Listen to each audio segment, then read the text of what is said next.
Today I'm going to show you how to make flat areas of color in acrylics. This is a very easy tutorial, so even if you're a beginner, this will work for you. I'm going to show you how to use student grade acrylics like Dick Blick Studio Acrylics, or the more popular Liquitex Basics that you can get at Michael's and on Amazon, or the professional grade Liquitex soft body paint, which is my preference of the different types of paint to use for this purpose. You'll need to use a new flat brush, one with the bristles in very good shape, not like this one that has all the frayed out bristles. This will allow you to get a smooth finish so that you won't leave lines behind when you are applying your paint.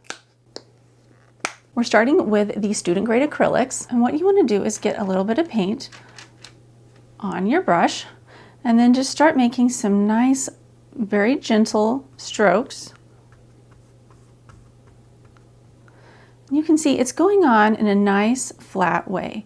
But if you see that there are some lines on there and you don't like the way that looks, just very gently go across them in the opposite direction, and you see how it smooths those lines right out. It looks exactly the way you want it to for a flat area of color. Next is the professional soft body paint. I like to use soft putty paint because it's just a little bit more liquidy, and so it lends itself to not leaving lines in your application just right off the bat, so you don't really have to go over it another time.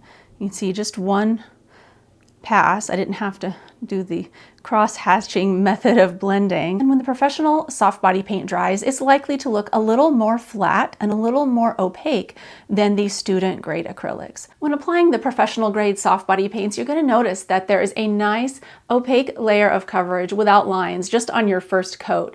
But sometimes with the student grade acrylics, you're going to have to apply 2 or 3 coats depending on what you are trying to cover up underneath it, especially if it's a dark color underneath and then you are applying a lighter color on top. So this is some of the things to think about, and that's why I like to use professional grade paint, because it has more pigment in it, and so you don't have to apply as many coats. It's just a little bit better quality paint, but you can get very similar effects with just a little more effort using the lower grade paint. If you'd like to learn more acrylic painting tips, I've made a playlist with over 30 videos. You can watch it here. It's going to give you lots of cool tips and techniques that you can do to enhance your acrylic paintings. All right, thank you so much for watching. See you next time.